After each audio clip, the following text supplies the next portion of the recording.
Legendary Algerian music label Disco Maghreb, which launched the careers of some of the Rai folk-inspired genre's most famous stars, has seen a revival thanks to a hit song by DJ Snake. This Friday, the label's miniature headquarters at a long-shuttered record store in the eastern city of Oran will receive another prominent guest, French President Emmanuel Macron, whose official visit will be focused on outreach to the youth in the North African country. I have a lot of memories of the music, a lot of memories with the Rai singers. They all pass through here.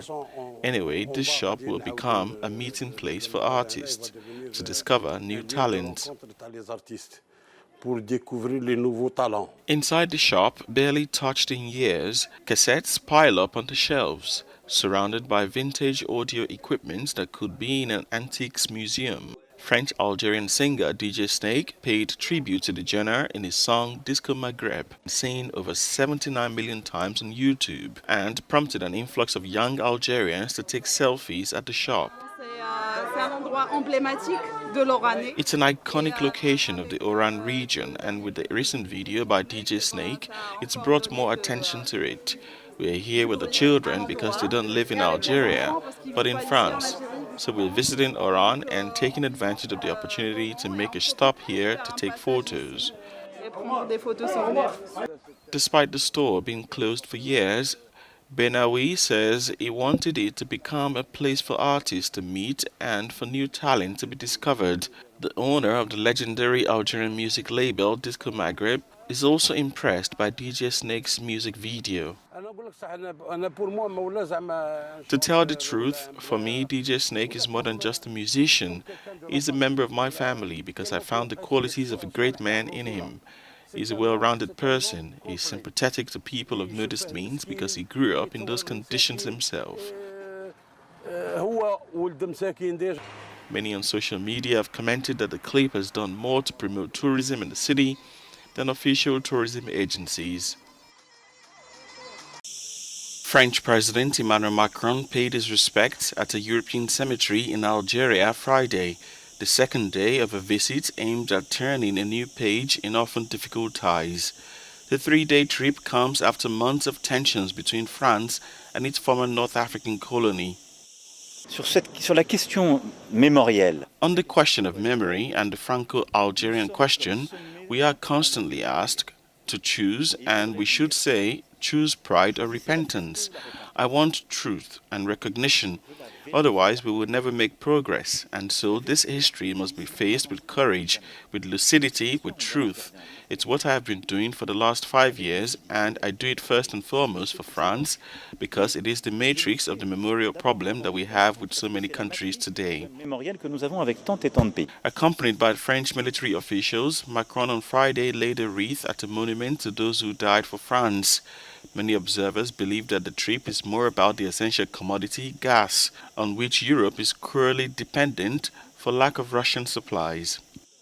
I thank Algeria for this. It has said it is increasing the volumes that pass through the gas pipeline between Algeria and Italy because it's not fully loaded. There's a margin of increase, and we can increase it by a little more than 50% of the capacity currently used. So it will be increased a little by this year, and there are prospects for the future. This is a very good thing. It is good for Italy, so it is good for Europe, so it is good for us as well because it's going to reduce, it allows us to improve Europe's gas diversification and therefore to protect ourselves from all the geopolitical hazards. Ties between Paris and Algiers have seen repeated crises over the years. They have been particularly tense since last year when Macron questioned Algeria's existence as a nation before the French occupation and accused the government of fomenting hatred towards France.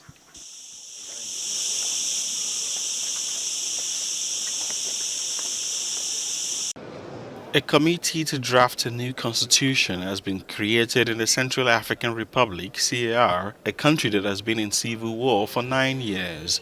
According to a decree signed Friday by the President, the committee will be responsible for handing over to the President of the Republic a draft constitution. The current constitution prohibits the head of state from running for a third term. Faustin Archange Touadéra, elected in 2016, was re-elected in 2020 after an election contested by the opposition. For several months, the authorities have organized demonstrations in favor of amending the fundamental law. But the former prime minister and now an opposition MP, Martin Ziguele, has said that this was a headlong rush and ploy for the president to stay in power. Mr. Ziguele has called, along with some 20 opposition parties, for a demonstration on Saturday against a constitutional amendment. At least 4 people, including 2 children, were killed and 9 wounded Friday in an Ethiopian airstrike on Mekele, the capital of the rebel region of Tigray, according to an official at the city's main hospital. Also, a spokesman for the rebel authorities, Kindeya Gebrehiwot, told AFP in a message that a residential area and a kindergarten in Mekele were bombed. The bombing in the heart of this breakaway region of northern Ethiopia marks a sharp escalation after renewed fighting on Wednesday between government forces and Tigrayan rebels of the Tigray People's Liberation Front (TPLF). The renewed violence ended a 5-month truce. The federal government in Addis Ababa announced in a statement that although it remained fully prepared to hold unconditional talks with the rebels, it intended to carry out actions targeting military forces opposed to peace. Since Wednesday, the international community has called for a cessation of hostilities and a peaceful resolution to the 21-month-old conflict. The Chief of Staff of the Ivorian Army has given reassurances about the fate of the 49 soldiers of his country detained since July 10 in Mali, which accuses them of being mercenaries. General Lassina Doumbia on Friday said that negotiations are continuing for their release and that there was no alert, no bad news about their health, nor conditions of detention. On behalf of President Alassane Ouattara, he gave each of the families 500,000 CFA francs, an equivalent of 762 euros in aid. Considered mercenaries, the 49 soldiers were charged in mid-August by the Malian judiciary, notably for attempting to undermine the external security of the state and formally imprisoned. Abidjan asserts that these soldiers were on a mission for the UN as part of logistical support operations for the UN mission in Mali known as MINUSMA. Several mediations are on the way to obtain their release, including that of Togo and Malian religious leaders.